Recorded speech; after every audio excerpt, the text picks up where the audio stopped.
Selamat pagi, Gereja Sion. Hari ini adalah kali pertama kita mengadakan ibadah dalam bahasa Mandarin sepenuhnya. Dan judul khotbah hari ini adalah Lihatlah, bersiaplah, dan jalanilah negeri itu. Dan hari ini kita seperti ayat pembukaan telah kita baca, khotbah hari ini diambil dari buku ke-10 dari seri Sejarah Penebusan, di mana dalam pembukaannya sang penulis buku seri Sejarah Penebusan menulis, barang siapa yang ingin diberkati tanpa mengenal Abraham adalah orang bodoh yang tidak mengenal prinsip-prinsip berkat Allah. Tentang 10 anugerah dan 10 perintah yang Allah berikan kepada Abraham, dan hal ini terus berlaku bagi kita hari ini sebagai orang percaya kepada Yesus dan sebagai keturunan Abraham.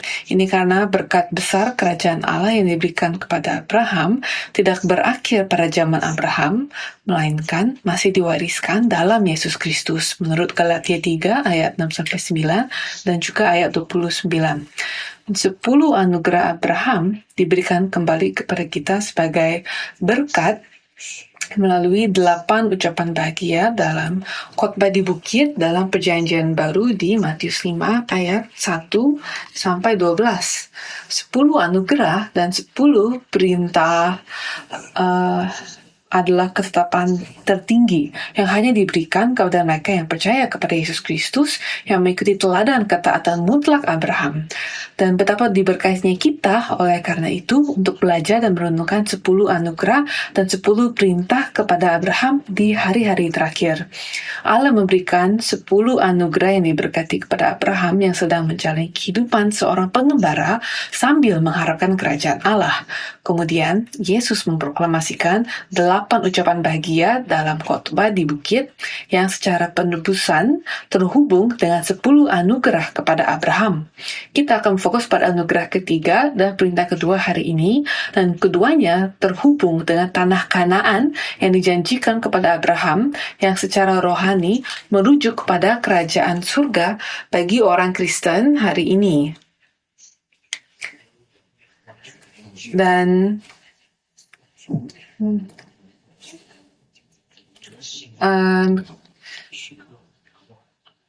ketika nanti buku ke-10 ini terbit, saya harap kalian semua dapat membelinya. Dan kita lihat bahwa anugerah ketiga yang Allah berikan kepada Abraham adalah tanah yang besar. Sedangkan 10 perintah Allah kepada Abraham yang kedua adalah lihatlah ke utara, selatan, timur, dan barat. Bersiaplah dan jalanilah negeri itu. Jadi, dari anugerah yang ketiga dan perintah yang kedua, kita akan melihat bagaimana keturunan Abraham dituntun. Jadi, pertama, kita akan melihat isi pemenuhan dan ucapan bahagia dari anugerah yang ketiga, yaitu tanah yang besar. Dan anugerah ketiga yang Allah berikan kepada Abraham adalah tanah yang besar, dan Allah menganugerahkannya kepada Abraham setelah Abraham berpisah dari Lot. Dan kalau kita lihat di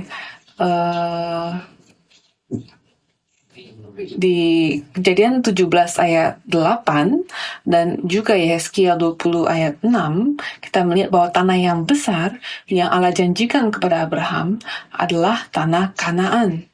Dan tanah ini memiliki karakteristik yang khusus. Di dalam Yehezkiel ayat pasal 20 ayat 6 dikatakan bahwa tanah ini berlimpah-limpah susu dan madu. Jadi apa artinya bahwa tanah ini adalah sebuah anugerah? Jadi tanah besar Kanaan menunjukkan bahwa kita adalah keturunan Allah, dan dari sudut pandang rohani, tanah Kanaan juga merupakan sebuah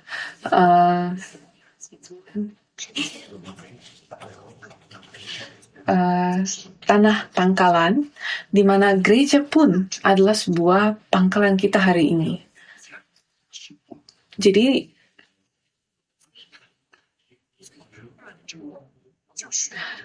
penggenapan pertama dari anugerah yang ketiga ini adalah ketika Abraham membeli gua ladang Makpela, dan penggenapan keduanya adalah ketika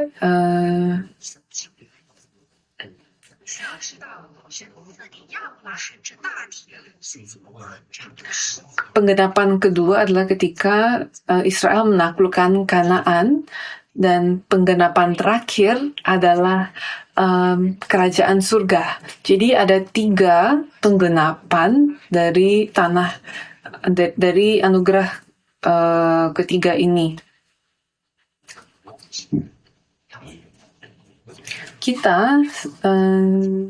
Jadi Abraham tidak memperoleh tanah ini dengan dirinya sendiri, dan kita sebagai orang percaya, mau di rumah atau di tempat kerja sampai ke ujung-ujung bumi, untuk kita menaklukkan itu semua juga bukan sebuah pekerjaan yang mudah. Dan pertama, bagaimana ini dapat terjadi? Jadi poin pertama adalah penggenapan melalui pembelian gua ladang Makpela oleh Abraham. Abraham membeli ladang ini untuk mengubur istrinya Sarah.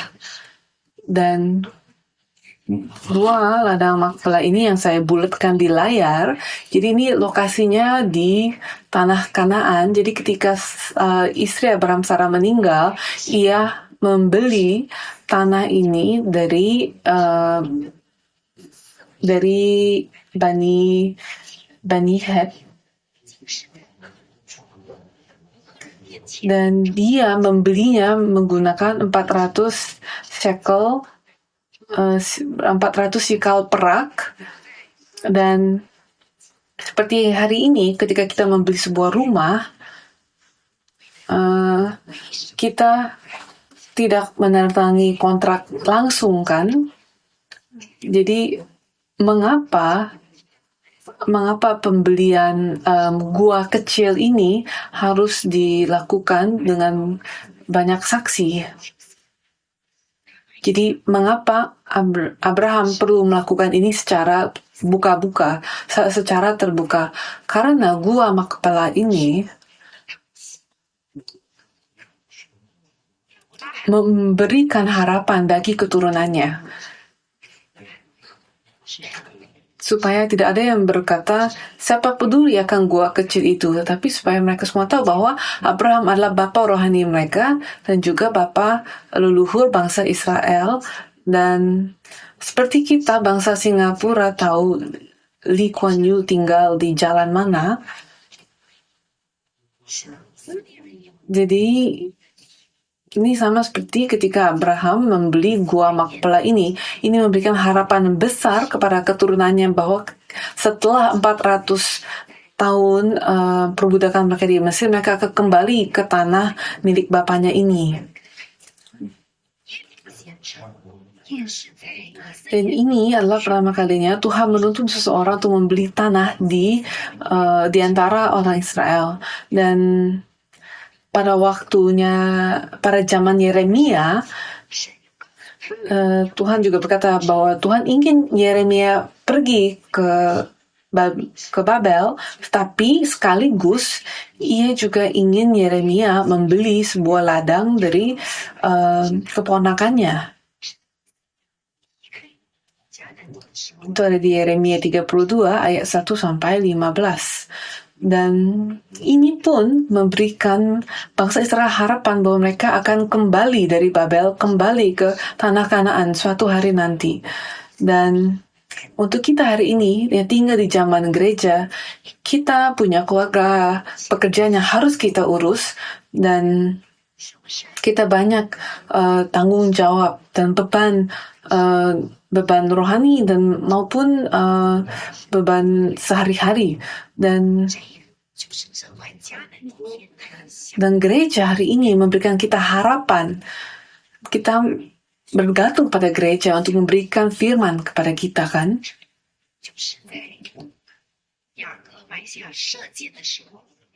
Kedua, penggenapan kedua terjadi melalui pembelian tanah di Shechem. Ketika Abraham meninggalkan Haran dan masuk ke Kanaan, Allah menampakkan diri kepadanya di Shechem dan berjanji, kepada keturunanmu akan kuberikan tanah ini. Dan Shechem telah menjadi tanah yang mewakili seluruh Kanaan.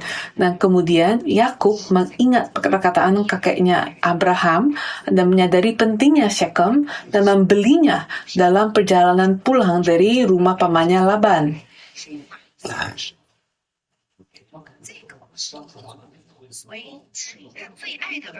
Dan ini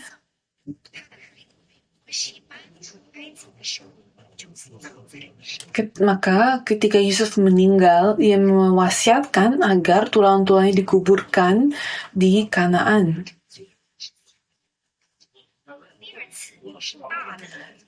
Dan bagaimana dengan penggenapan kedua ini, yaitu penaklukan Kanaan?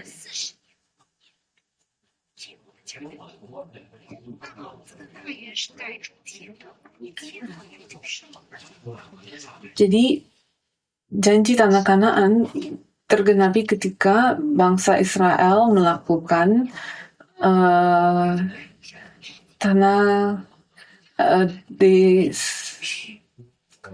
Jadi janji tentang tanah yang besar kepada Abraham sebenarnya genapi ketika ketika bangsa Israel menaklukkan tanah Kanaan melalui Yosua sekitar 1390 sebelum Masehi, yaitu sekitar 700 tahun setelah kepergian Abraham dari Haran.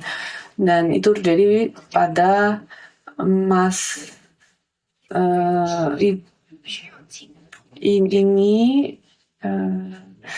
terjadi pada masa pemerintahan Raja Salomo yang merupakan puncak kekuatan Israel, dan wilayah mereka membentang dari Mesir hingga sungai Efrat seperti yang tertulis dalam 2 Tawarik 9 ayat 26. Jadi ini adalah penggenapan nyata dari janji dalam Kejadian 15 ayat 18. Dan penggenapan yang tertinggi adalah kerajaan sorga. Jadi Tuhan bukan sedang menyelamatkan bangsa Israel, melainkan semua orang yang telah terpilih. Dan janji akan tanah yang besar kepada Abraham akan akhirnya digenapi ketika Allah memberikan kerajaan surga sebagai warisan kepada keturunan ilahi Abraham. Dan Ulangan 8 ayat 9-10 berkata, suatu negeri di mana engkau akan makan roti dengan tidak usah berhemat, di mana engkau tidak akan kekurangan apapun, suatu negeri yang batunya mengandung besi dan dari gunungnya akan kau gali tembaga, dan engkau akan makan dan akan kenyang, maka engkau akan memuji Tuhan Allahmu karena negeri yang baik yang diberikannya kepadamu itu.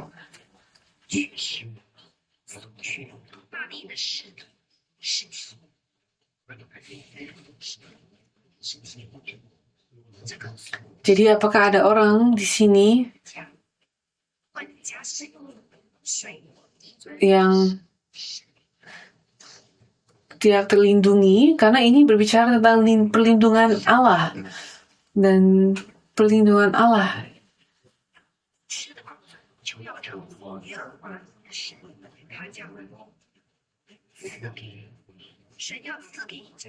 Dan perlindungan Allah itu nyata.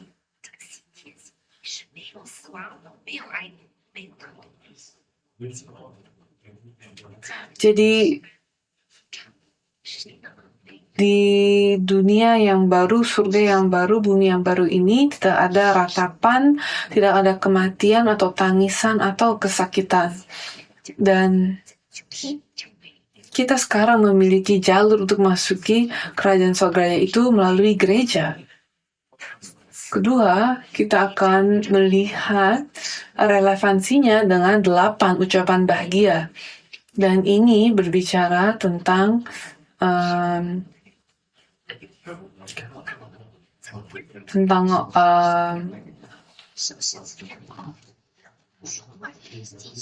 tentang orang kafir, karena kalau kita lihat Matius 5 ayat 5 dikatakan berbagai maaf, ini berbicara tentang orang yang lemah lembut, karena dalam Matius 5 ayat 5 dikatakan berbahagialah orang yang lemah lembut karena mereka akan memiliki bumi.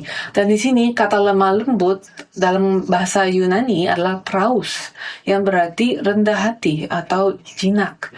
Dan kata ini digunakan dalam Matius 21 ayat 5 juga untuk menggambarkan kerendahan hati Yesus ketika ia menunggangi keledai masuk ke bait suci.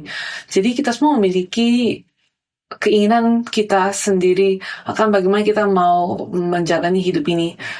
Dan kalau semua orang menjadi raja atas dirinya sendiri, siapa yang akan tunduk kepada perintah yang mutlak? Jadi orang yang benar adalah mereka yang direndahkan, dijinakkan oleh firman Allah. Jadi karakter Anda bukan kuncinya, tetapi hal yang paling penting adalah bahwa kita harus dijinakkan oleh firman Allah, dan orang yang benarlah yang akan dapat melakukan itu. Jadi Abraham, dia membungkuk dengan rendah hati di hadapan firman Allah. Dan hari ini, ketika kita pun membungkuk di hadapan Allah dan menjalani sebuah hidupan yang dijinakkan oleh firman Allah, dalam komunitas kita, dalam pekerjaan kita, dalam gereja kita, kemanapun kita pergi, karena itu menjadi tempat-tempat yang Tuhan berikan kepada kita. Ini adalah posisi-posisi yang telah Tuhan berikan kepada kita. Jadi meskipun kita menghadapi krisis finansial, meskipun kita menghadapi krisis keluarga, atau menghadapi kesulitan apapun, mungkin ini terdengar seperti kabar buruk dan suasana yang buruk, tetapi disinilah Tuhan akan memposisikan kita untuk melatih kita, dan saat itulah kita dapat menjadi benar. Jadi kalau kamu ingat 10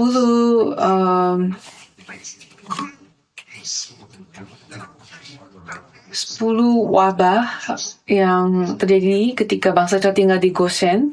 Ada kegelapan, lalat, hujan es, dan anak sulung yang terambil pun. Ini semua kita lihat bahwa bangsa Israel di saat wabah-wabah itu terjadi, mereka tinggal di Goshen dan mereka tidak tersentuh oleh wabah itu sedikit pun.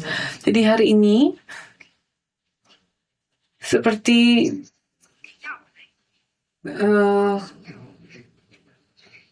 dan nanti ketika Tuhan memberikan anugerah kepada Abraham, ia juga memberikan 10 perintah kepada Abraham. Jadi kita punya ada keturunan Abraham. Ketika Tuhan memberikan kepada kita 10 anugerah, ia juga akan memberikan kepada kita 10 perintah. Dan kekuatan iman Abraham adalah ketaatannya. Jadi hari ini kalau kalian kira bahwa kalian tidak beriman dan kalian tidak memiliki motivasi atau keberanian untuk membagi Injil, bagaimana kamu dapat memulai kembali? Jadi mulailah dengan menjadi taat. Kita harus menaati firman-Nya. Dan selama kita menaati firman-Nya, kita akan dengan natural memiliki keberanian dan untuk menyampaikan Injilnya. Dan kita harus menaati perintah Allah setelah kita menerima anugerahnya, dan kita harus percaya kepada anugerahnya itu. Jadi berikutnya kita akan melihat isi dari perintah yang kedua. Jadi perintah yang kedua adalah lihatlah, bersiaplah, dan berjalanlah. Jadi ada 3 bagian, ya kan? Yaitu lihat, bersiap, dan berjalan. Jadi dari perintah kedua ini kita akan melihat ini dari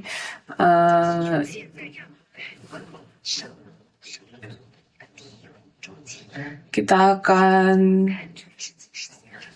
melihat latar belakang perintah ini. Jadi Tuhan memberikan perintah ini kepada Abraham dari Kejadian 13 ayat 6. Kita melihat latar belakang yang terjadi adalah Abraham dan Lot mempunyai begitu banyak harta sehingga mereka tidak dapat tinggal bersama dan mereka harus berpisah. Dan kita lihat di Kejadian 13 ayat 6, tetapi negeri itu tidak cukup luas bagi mereka untuk diam bersama-sama sebab harta milik mereka amat banyak sehingga mereka tidak dapat diam bersama-sama.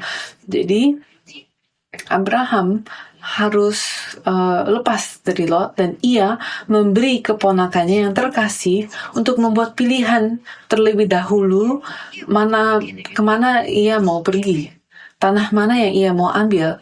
Dan hari ini ketika kita membuka sebuah bisnis dengan saudara kita misalnya, dan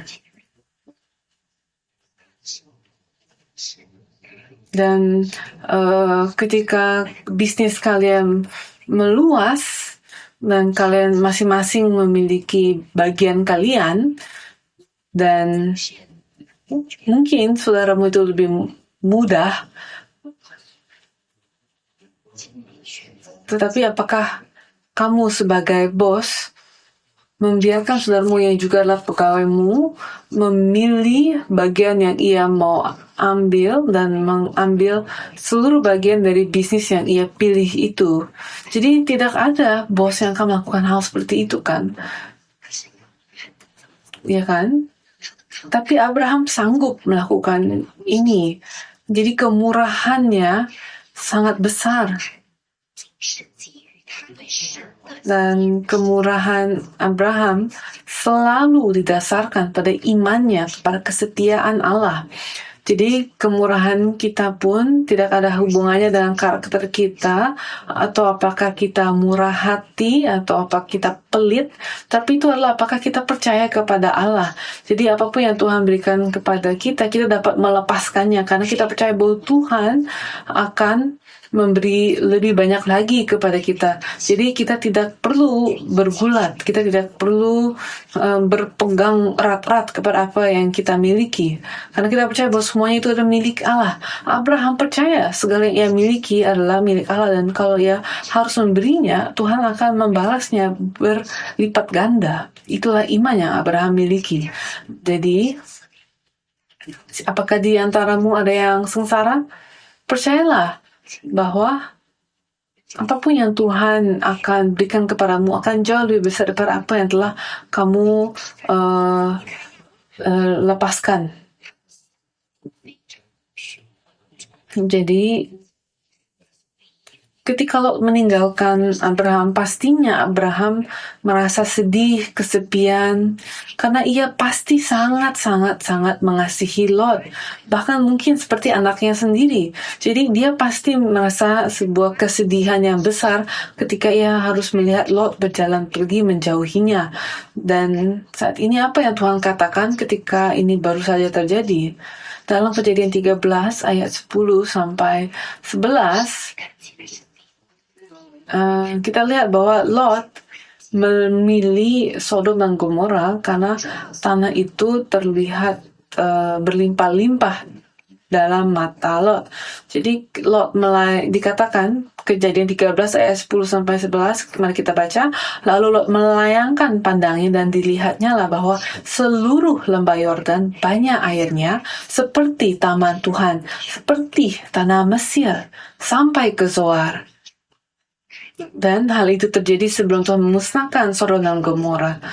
Jadi Lot, dan kita lihat sebab itu Lot memilih baginya seluruh lembah Yordan itu, lalu ia berangkat ke sebelah timur dan mereka berpisah. Jadi kita harus ingat bahwa Lot juga adalah, dalam bahasa kita hari ini, dia juga adalah seorang Kristen kan. Dan ini adalah sebuah peringatan bagi kita agar kita tidak menjadi seperti Lot. Lot, sebelum Lot memandang, dia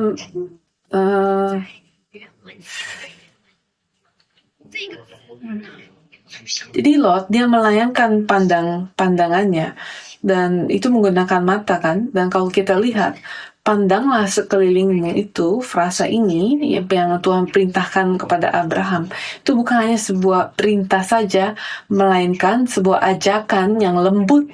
Bahasa Ibrani aslinya mengandung kata na, yang berarti aku berharap. Jadi Allah sebenarnya sedang menghibur Abraham yang hatinya bersedih dan terganggu oleh kehilangan keponakannya Lot. Dan perintah yang lembut ini, ajakan yang lembut ini, pandanglah sekelilingmu, adalah untuk tidak lagi terikat pada hal-hal bumi, pada hal-hal masa lalu, melainkan lihatlah, pandanglah ke sorga untuk hanya bersandar kepada Allah. Jadi, semua yang kita pandang di masa lalu itu akan mengikat kita sehingga kita tidak dapat memandang apa yang di depan kita. Kita tidak dapat memandang sorga yang di depan kita. Dan Lot memutuskan hubungan antara dirinya dengan Abraham kan, dengan perpisahannya. Tetapi Tuhan pun mau kita berpisah dari dan apa yang Tuhan mau pisahkan kita dari hari ini? Apakah dari anak-anak kita? Apakah dari kerjaan kita? Ataukah itu dari diri kita sendiri? Jadi Tuhan mau kita lepas dari ini semua agar kita dapat mengasihi Allah lebih lagi. Dan kata memandang menggunakan kata Ibrani ra'ah, yang merujuk kepada melihat dengan seksama dan dengan bertujuan.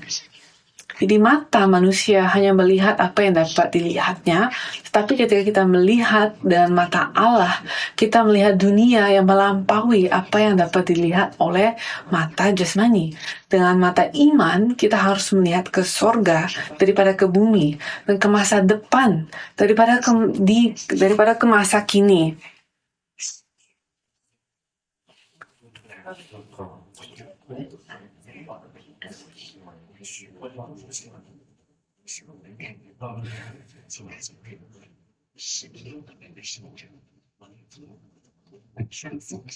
Jadi mari sekarang kita lihat Mazmur 121 ayat 1-2 dikatakan, aku melayangkan mataku ke gunung-gunung. Dari manakah akan datang pertolonganku?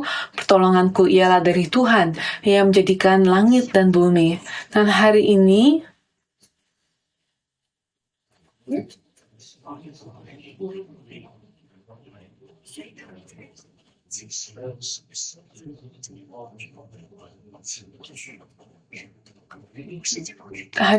semoga kita seperti Abraham pun memandang Allah sebagai satu-satunya pertolongan kita dan menerima kekuatan yang diperbarui dari atas, bahkan ketika terasa menyakitkan, untuk melepaskan setiap bagian kita, setiap sisa pengakuan dalam perjalanan penebusan kita untuk memenuhi perjanjian Allah dan menyelesaikan kerajaan Allah. Kita harus mengingat ini. Jadi dalam pekerjaan perjalanan penebusan ini, kita harus lepas dari apapun yang menjadi milik dunia ini dan akan ada kesengsaraan. Dan kita harus ingat bahwa kekuatan kita akan berasal dari sorga, karena ia akan menggunakan kita sebagai sebuah bejana untuk melakukan pekerjaannya. Jadi kita harus lihat, bersiap, dan terakhir kita harus berjalan. Jadi Lot, ingat, dia pun adalah seorang Kristen, ya kan? Dia adalah seorang percaya. Dia juga percaya kepada Allah. Dan saat itu Lot, dia melihat tanah yang ia lihat baik bagi mata jasmaninya. Dia pergi ke Sodom karena ia tergoda oleh apa yang matanya secara jasmani dapat lihat. Dan dunia pun secara materialistik melihat hal-hal seperti itu kan.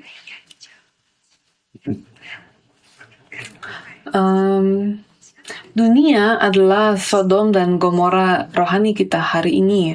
Jadi ketika Allah memberitakan Abraham untuk pandanglah sekelilingmu dan lihatlah dari tempat engkau berdiri itu ke timur dan barat, utara dan selatan, ini berbicara tentang tanah yang telah Allah janjikan kepada Abraham, yaitu Kanaan. Jadi Allah sebenarnya memerintahkan Abraham untuk melihat ke arah Kanaan, tanah yang Allah janjikan. Tanah Kanaan yang Allah janjikan untuk diberi selama-lamanya, bukan sekedar tanah yang terlihat oleh mata jasmani saja, melainkan pada akhirnya melambangkan sorga yang kekal. Jadi, apapun yang harus kita lepaskan hari ini, percayalah bahwa Tuhan akan membalas kepada kita 10 kali lipat lebih baik lagi.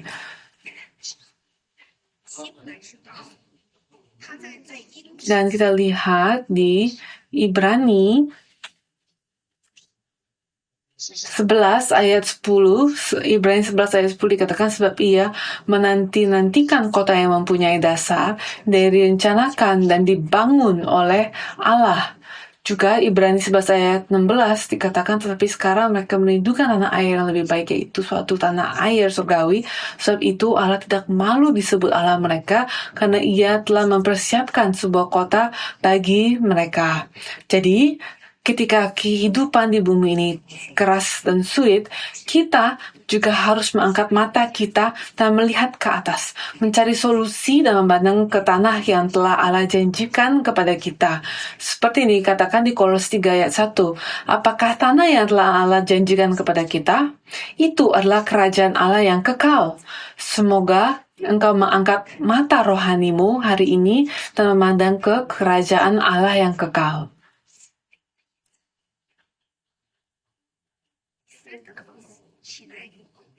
Kemudian kedua itu jadi tadi itu yang pertama itu lihatlah, perintah pertama, dan sekarang perintah yang kedua bersiaplah, ya kan? Jadi kata bersiaplah di dalam Kejadian 13 ayat 17 dikatakan, bersiaplah, jalanilah negeri itu menurut panjang dan lebarnya, sebab kepadamulah akan kuberikan negeri itu.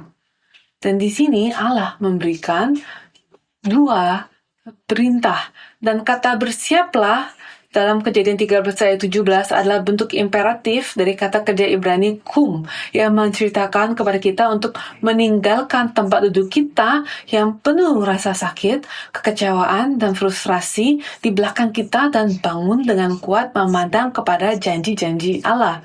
Jadi ada 3 contoh di dalam firman, ya kan?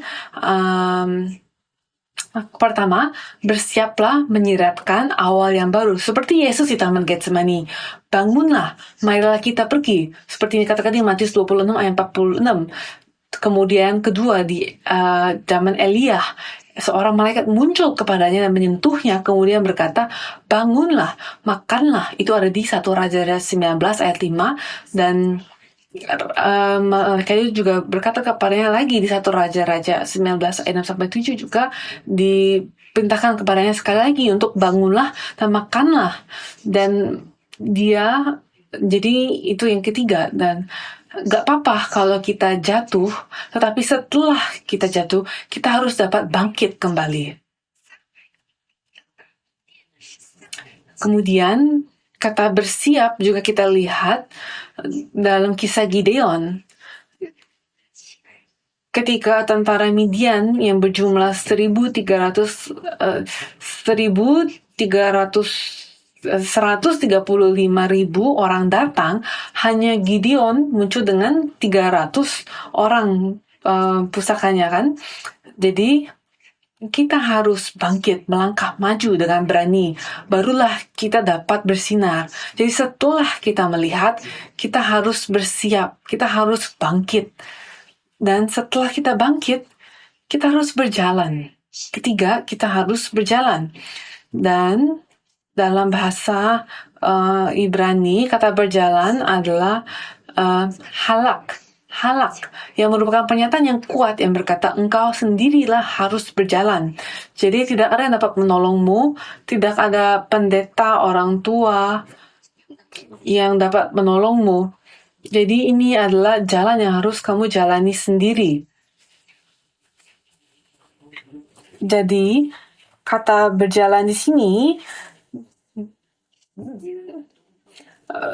merupakan sebuah jalan yang berbentuk salib, karena timur, barat, selatan, utara melambangkan arah yang menggambar sebuah salib kan. Dan 4 arah salib melambangkan berkat pelipat gandaan yang 4 kali lipat, berkat persekutuan ke segala arah, berkat kesatuan dan bersatuan daripada perpecahan, dan berkat pertambahan yang semakin kuat dan semakin kuat. Dan bagaimana dan orang seperti apakah yang akan menggenapi janji-janji Allah? Pertama adalah orang percaya bahwa janji-janji Allah pasti akan terwujud, dan yang tidak puas dengan tempat mereka berdiri, tapi melangkah maju selangkah demi selangkah. Berarti ini adalah orang yang tidak puas hanya dengan hal-hal yang dapat kita lihat, tapi ia terus berjalan maju. Dan frasa berjalan memiliki berbagai makna, termasuk melihat ke setiap sudut dan celah, pergi dari tempat ke tempat, dan juga menerobos setiap hambatan yang mungkin ada di jalan. Allah bekerja melalui mereka yang percaya dan menaati janji-janjinya, dan melangkah maju dengan berani daripada mereka yang berdiam diri, berhitung-hitung, berkhawatir, dan bertimbang-timbang. Kedua, mereka yang membangun mezbah dan menyembah Allah. Apa yang dilakukan Abraham setelah ia menerima perintah ini? Ia membangun sebuah mezbah dan ia menyembah Allah dengan penuh ucapan syukur. Kejadian 13 ayat 18 berkata, sesudah itu Abraham memindahkan kemahnya dan menetap di dekat pohon-pohon tarbantin di Mamre dekat Hebron. Lalu didirikannya lah mezbah di situ bagi Tuhan. Dan kata Hebron di sini berarti persekutuan atau ikatan. Dan memang setelah Abraham berpisah dari Lot, ia menyembah Allah, masuk ke dalam persekutuan dengan Allah, sebuah ikatan dengan Allah, dan menjadi lebih akrab dengan Allah daripada sebelumnya.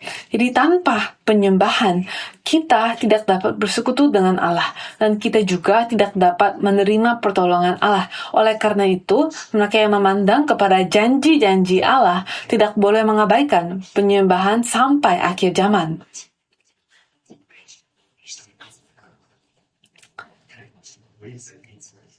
Dan ingat, saat ini Abram saat sedih ketika dia harus berpisah dari Lot kan, tetapi ketika dia bersekutu dengan Allah,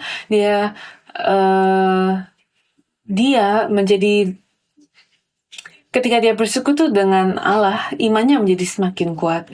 Dan ketika kita bersekutu dengan Allah, hubungan kita pun akan menjadi semakin dalam dengan Tuhan. Mau kita menghadapi kesengsaraan apapun. Jadi, sekarang kita akan melihat makna eskatologis dari perintah ini. Jadi ada 2 tipe gereja di akhir zaman ini. Mereka yang melakukan kehendak mereka sendiri. Jadi mereka menghabiskan tenaga dan waktu mereka kepada apa yang mereka ingin lakukan. Tetapi kehidupan seorang orang percaya adalah kehidupan yang memandang terus kepada kerajaan yang kekal. Jadi ketika kita memandang sorga akan menjadi kepemilikan kita. Jadi penting apa yang dipandang seseorang, sebab Lot mengangkat matanya, kemudian ia memandang ke Yordan, sedangkan Abraham mengangkat matanya, kemudian ia memandang ke timur, barat, utara, dan selatan, yaitu ke tanah perjanjian Allah. Jadi hari ini, inilah alasan mengapa kita harus menyebar firman sejarah penebusan ke 4 penghujung bumi. Tidak boleh ada tempat di mana tidak disentuh firman ini. Jadi, gereja-gereja seperti Lot, mereka tidak membangun mezbah, tapi mereka membangun kepemilikan mereka sendiri di atas bumi. Jadi,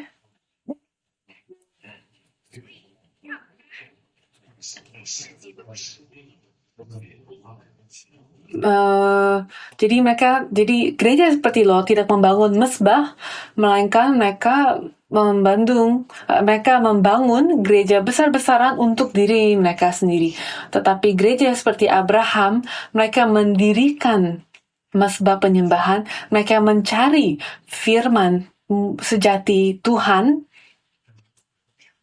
dan mungkin tidak banyak orang yang menghadiri gereja seperti ini. Mungkin tampaknya tidak mulia, mungkin ini bukan gereja yang besar, mungkin hanya gereja yang kecil. Tetapi inilah gereja yang memandang ke kemuliaan sorga. Dan kita pun harus menjadi orang percaya yang memandang ke Eden. Yang memandang ke Eden, bukan Eden yang di bumi, melainkan Eden yang di sorga.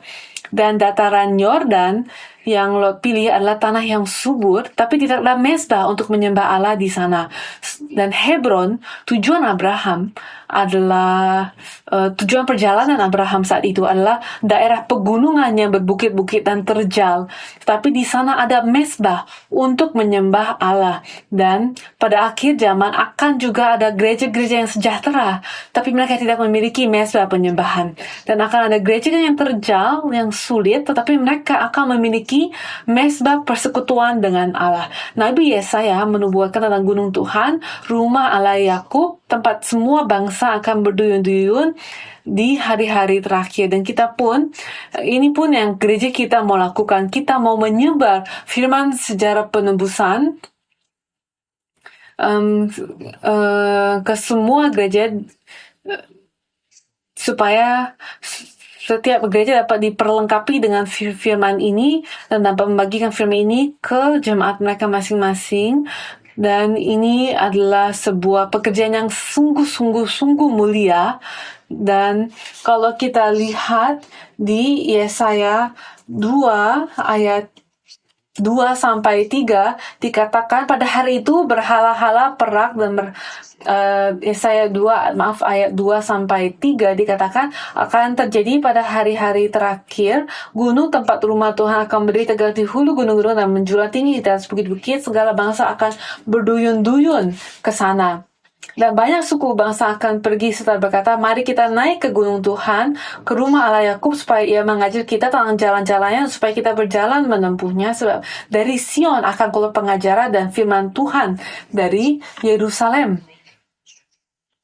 Jadi, Lot memiliki sangat banyak kesempatan untuk mengikuti Abraham, tapi ia memilih untuk meninggalkan Abraham. Ia mendapat kesempatan, tetapi ia tidak mengambil kesempatan itu untuk kembali kepada Abraham. Dan Abraham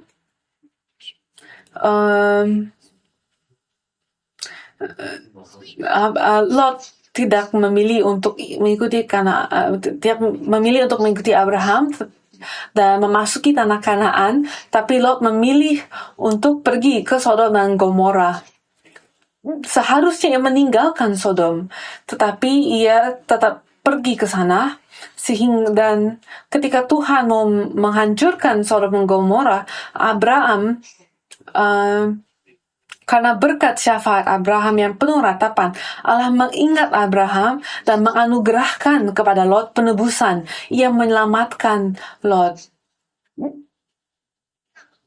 Juga di Lukas 17 ayat 28 dikatakan, demikian juga seperti yang terjadi di zaman Lot, mereka yang makan dan minum, mereka membeli dan menjual, mereka menanam dan membangun. Jadi semakin kita dekat ke akhir zaman, semakin banyak orang percaya akan menjadi seperti Lot, yang begitu kita ditempatkan dalam jalur penebusan, kita tidak boleh menjadi seperti Lot atau seperti Demas yang mencintai dunia dan mengkhianati iman. Meskipun kita telah tersesat, kita tidak boleh melewatkan kesempatan untuk bertobat melalui berbagai disiplin, dan kita harus segera berbalik. Kesimpulan, pada akhir zaman kita akan membutuhkan iman yang besar yang takut akan Allah untuk melewati masa kesengsaraan besar. Seperti Matius 24 ayat 19 katakan, celakalah ibu-ibu yang sedang hamil dan menyusukan pada masa itu. Ini adalah peringatan tentang akhir zaman dan seruan untuk iman yang telah matang.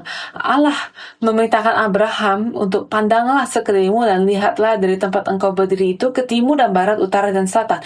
Mereka yang sudah berlalu seharusnya tidak lagi memandang ke dunia, melainkan mengangkat matanya dan hidup dalam harapan akan sorga yang kekal. Allah sedang mencari orang yang beriman seperti Abraham yang percaya kepada janji-janji Allah, meskipun ada tindakan-tindakan ketidakpercayaan di sepanjang jalan, tapi imannya diperkuat oleh kasih karunia Allah sehingga ia mempercayainya dan akhirnya memberikan kepada Allah bahkan apa yang paling berharga baginya.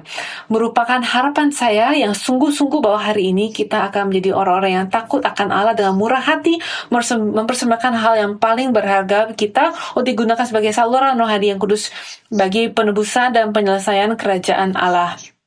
Mari kita berdoa.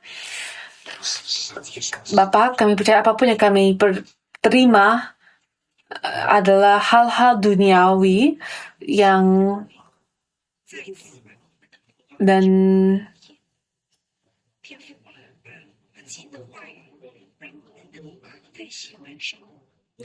dan kami berdoa supaya kiranya hanya firman yang terukir di hati kami, dan kira-kira kami boleh menjadi keturunan rohani Abraham, dan kira kami pun dapat melintasi seluruh ujung bumi ini dan membawa firman-Mu ini menutupi bumi, dan kiranya dan Bapa, kasih kami akan dunia ini kuat, cinta akan dunia kuat, tapi berikan kepada kami kekuatan untuk dapat bertobat, dan kami mengucap syukur kepadamu, dan kami percaya bahwa Engkau telah mendengar doa kami.